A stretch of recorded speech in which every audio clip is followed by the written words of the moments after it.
Why is there so much repetition in the Torah? Time and again we find mitzvot which are mentioned more than once, and in fact, had Hashem mentioned the mitzvot only on one occasion, the Torah would be far shorter.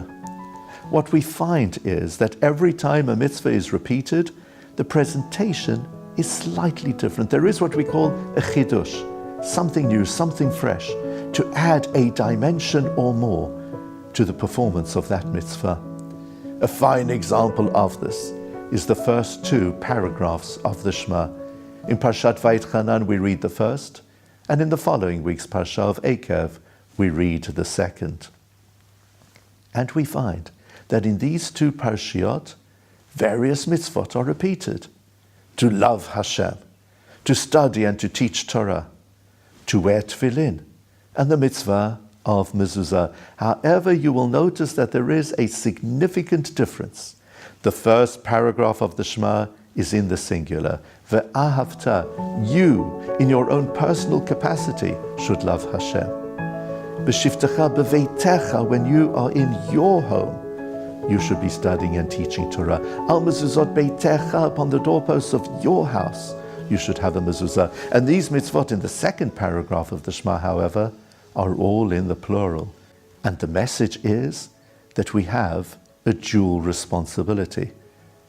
I should love Hashem, and loving Hashem means that I should enable other people to appreciate how the love of Hashem can enhance their lives. And through my love of Hashem, I should be Mekadesh Shem Shamayim, to sanctify God's name, through being known as a person who has a connection with the Almighty always, to lead an upright form of life, so that wherever I go and through whatever I do, I will be a fine ambassador of my Creator and my people.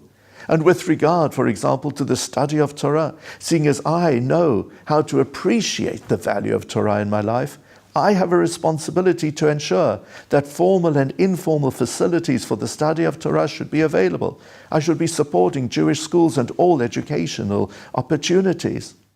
And so too with regard to mezuzah. In Israel, there are wonderful charities, gemachs, which lend out mezuzot. You see, when we live in the diaspora, when moving into a new home, you're given a period of grace of 30 days until you have to have mezuzot up on your doors. That's because you're a temporary resident in the home until then. It only becomes beitecha, your home, once you've lived there for a month. However, in Israel, there is no such a thing as a Jewish person living there temporarily. Israel is our permanent home. And therefore, once you've moved into your new flat or home, in the midst of the tumult of all the suitcases and boxes, you've got to have your mezuzahs up for the first night in which you're sleeping there.